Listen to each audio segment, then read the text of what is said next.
Most beginners are wasting their evolution materials on wrong critters, and one bad evolution early can slow down your entire progression. In this video, I will show you which critters are actually worth evolving first, which ones to avoid, and the best evolution priority for the fast progression in Clash of Critters. I'm playing this game as a free-to-play player, so these kind of videos will be suitable for every single player, right? Until we're gonna move forward regarding evolution of the critters and which ones are the best ones, we have to understand how evolution works in Clash of Critters, because I believe that's one of the most fun feature of the game, right? So, whenever you're gonna unlock the critter, at first the critter will be zero evolution, right? The smallest creature, like for example Zapub, you can see this is the smallest one. Like in a Pokemon Go, same style, right? But whenever you are increasing the stars of the critters, you have a chance to evolve them, right? And evolving means that you are getting better stats. It means you are getting more skill descriptions, which means skills are doing way more.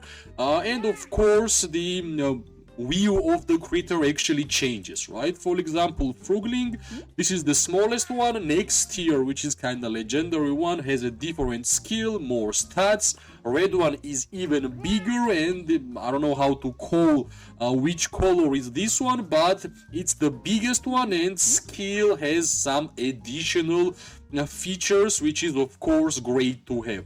How to evolve critters? Well, you have to increase stars, and whenever your stars are being increased, you are going to the pinball feature, go to evolve trial, and on evolve trial you can see how much stars you have to increase on every single critter which you have.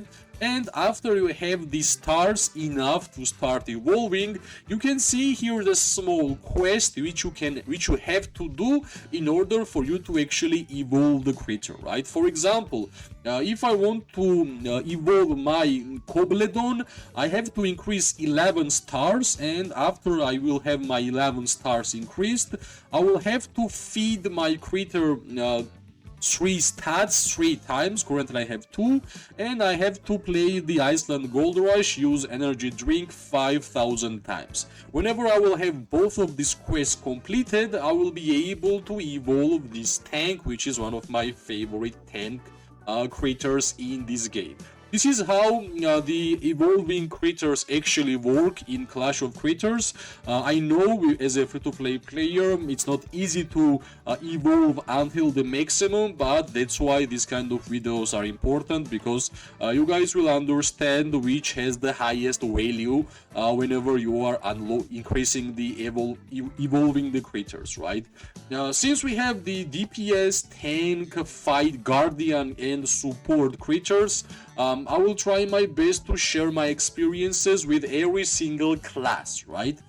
First of all, I want to start with the DPS critters, right? Because DPS critters are the way how you are going to progress through the stages, which are going to deal way more damage than tanks and then guardians, and especially with the supports, right? One of the best early game DPS critter is the Frugagon, right, which is Frogling at the level 1 evolution, right? First of all, we have to remember that DPS critters are great whenever they are dealing AoE damage. So Frogling's first skill already deals AoE damage, and let's see what additional stuff you are getting whenever you are evolving this critter, right? Launches a prickly pink fruit that occasionally explodes. Occasionally explodes is the key word, right? Sometimes explodes means that it will explode way more times than on a first level. The third one also inflicts slow, and the slows in the Clash of Critters are really valuable. It means you are going to apply slows on zombies, and it will be easier for you to defeat those ones until they will touch your tanks. Let's check out what is additional for the last level. inflicts slow, dealing AoE damage, explodes often, basically all the time, and carries an aura, grass whenever on the field, right? Aura will increase the stats of the grass creatures, which is always great. Auras in Clash of Creators are actually really good. So if you want to have at least one good DPS creature, I would say go for the Frugling. Also, it will be easy for you to evolve because you are going to get a lot of Frugling stars while playing this game as a free-to-play player. Also, the second my favorite DPS creature, but it's not grass, it's fire, is actually Blue Flick, right? Once again, we have AoE damage, but perfect thing is that even on the level 1 you are going to inflict the burn on these zombies, which is great. Burn basically means dealing damage by the time, kinda same style as poison. The next evolution of this fire DPS creature is Ignisnap, right? And it basically does same thing, just deals AoE damage and inflicts burn, right? The third one actually has an even better burn, which can be applied to different zombies, which means it's kinda AoE burn, which is really valuable. Whenever I was playing with the Blue Flick, it was kinda average, but from the level 3 evolution, this creature got just basically different kind of gameplay. It's amazing against raid bosses, it's amazing against zombies. Let's check out the last evolution. New Flamander carries aura fire whenever on the field. Basically, last evolution of the critters is always going to give you some auras, and as I have mentioned, auras are really good in this game. The third third DPS creature which I have to mention is of course Frostnip, right? Frostnip is a great creature. Actually, it doesn't really say that it deals AoE damage, but it actually deals AoE damage. Fires an ice block that inflicts slow, there is no AoE, but here on the level 2 fires an ice block that inflicts slow and splits into smaller shards upon impact, and these smaller shards can deal damage to multiple targets. That's basically AoE damage. The third level, smaller piercing shards upon impact, right? And even more damage in AoE. And of course the last one, it will give AoE aura for the water elemental creatures, which is always great. I believe you should have at least one last level evolution for every single class of the creatures, for rocks, for grass, for fire, and for water, and for lightning, right? Basically, for my gameplay, which I have discovered, these three creatures are one of the best early game DPS creatures, which are going to deal AoE damage and which will be really good addition for your gameplay. That's basically enough. If you will have at least 3 ones, you are already doing a good job. The next one, which I want to speak, is of course tanks, right? Because without having good tanks, it will be almost impossible for you to actually progress through the game with a good success. So, my favorite tanks for the Clash of Creators gameplay, especially in early game, one of them are of course this one, right? Mantini, right? Strikes continuously to deal AoE damage. Even level 1 evolution can deal AoE damage, and that's a big plus, especially for the tank creature, right? The second level also deals AoE damage. Basically, you are increasing some stats. The third level, dealing AoE damage and inflicting fragile, right? Fragile basically means that you will be dealing more damage from all sources. And the last one, of course, Urchitoria carries aura, grass whenever on the field, which is great. As I have mentioned, the last levels are basically for increasing a lot of stats and of course the auras, right? The second tank, which I have to mention, is of course Rock Tank, and one of my favorite tanks in the game, Rublet, right? As always, I like AoE damage even on my tanks. Fires a searing blue beam that deals AoE damage. Level 2 fires splitting beams that deals AoE damage, which is a more beneficiary way for you to deal AoE damage, especially for tank. And the third level fires a blazing beam that deals AoE damage, sometimes lands a powerful hit. Powerful hit is something like close to a crit damage, which is basically a double damage whenever you are dealing damage. And the last one lands a super powerful hit, basically even more dealing damage from the tank, which is always great, right? The tank should be tanky, but also should deal damage, and of course gives rock creatures some aura, which is always necessary. As I mentioned, every single class should have at least one evolved creature, and that's the way this game actually works. So basically, these two creatures are one of my favorite tank creatures, and of course, I want to speak with one more, which is the water tank, and this one is called Wadledo, right? Grants an ice shield, which is always great. Tanks having more survivable skills is always great.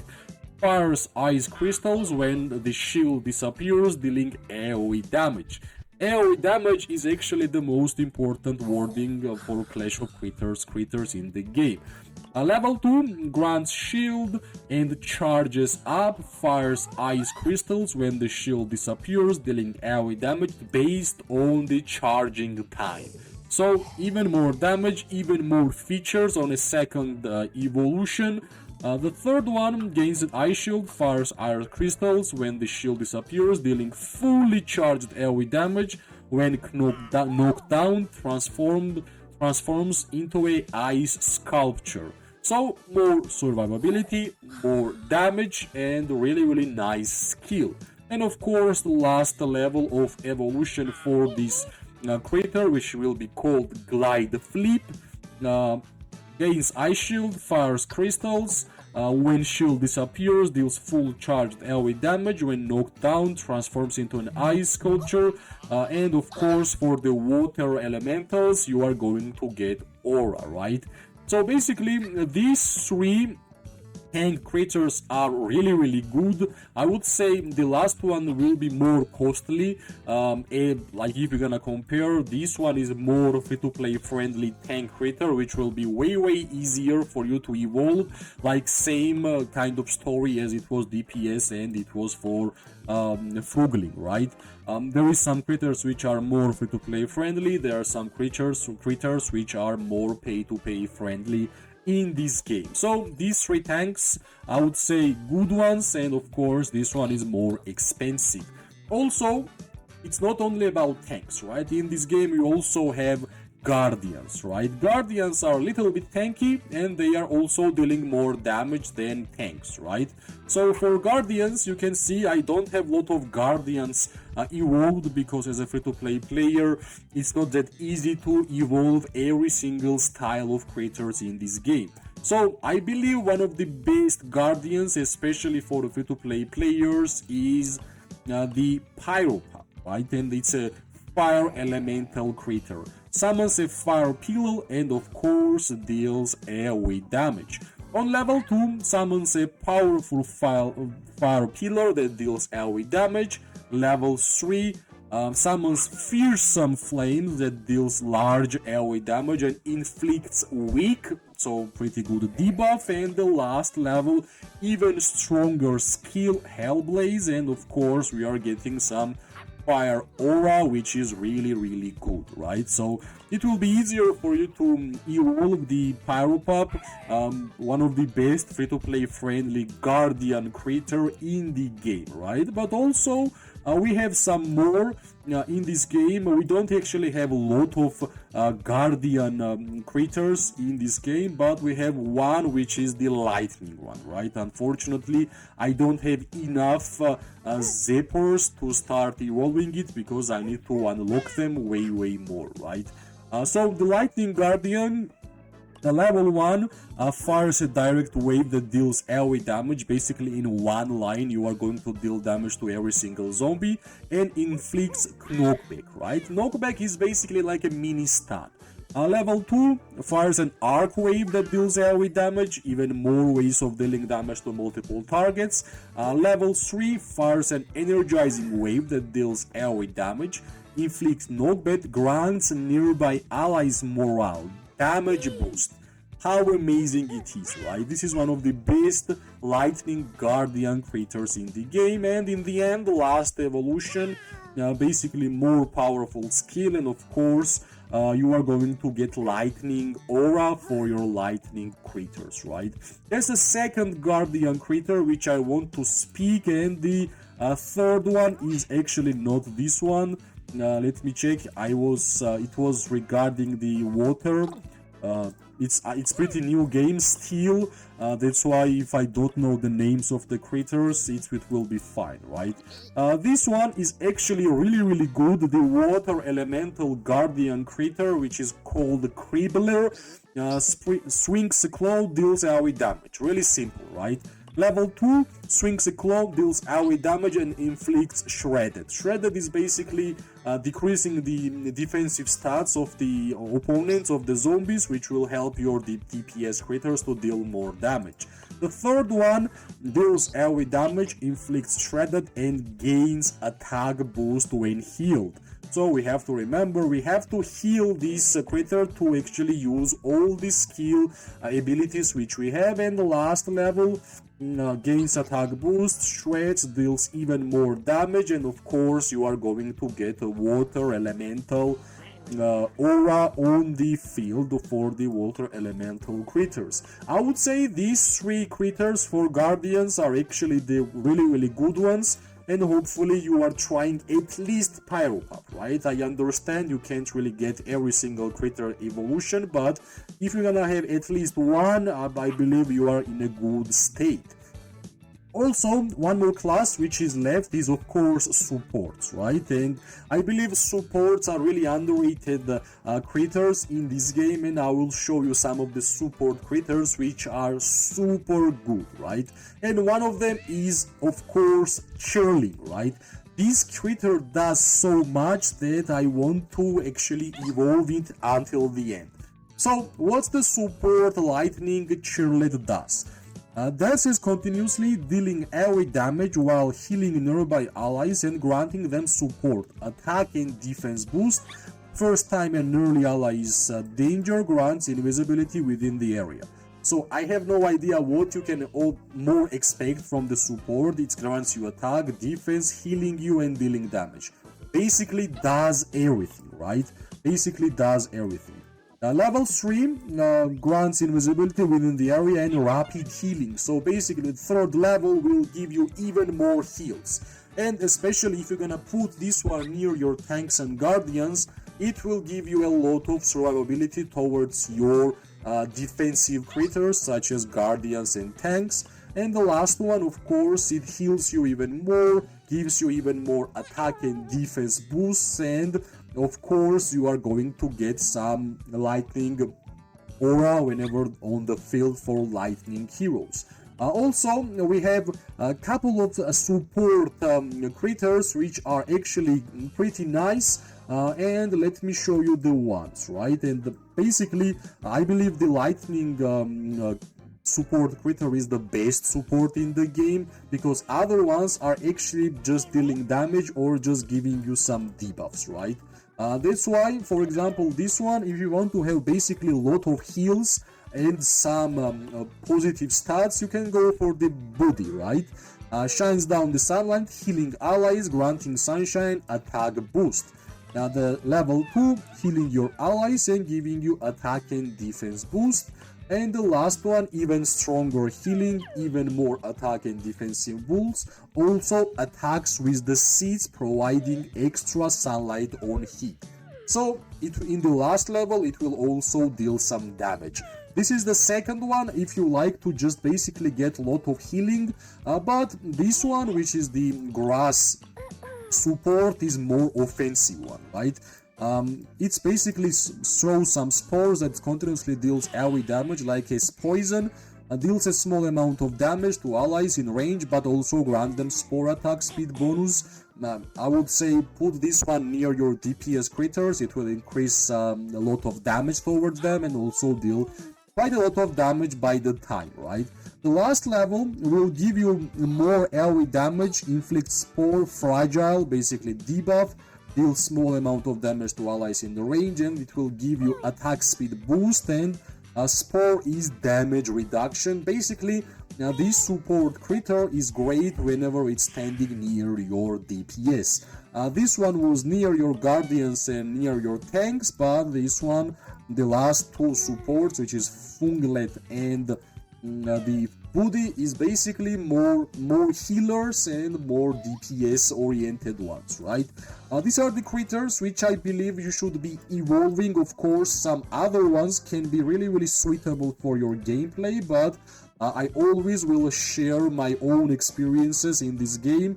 So far you can see which critters I have evolved in my basically 2 to 3 weeks of gameplay. I believe this game is really free to play friendly. It's not really necessary to start spending in the game until you will understand how Clash of Critters actually work.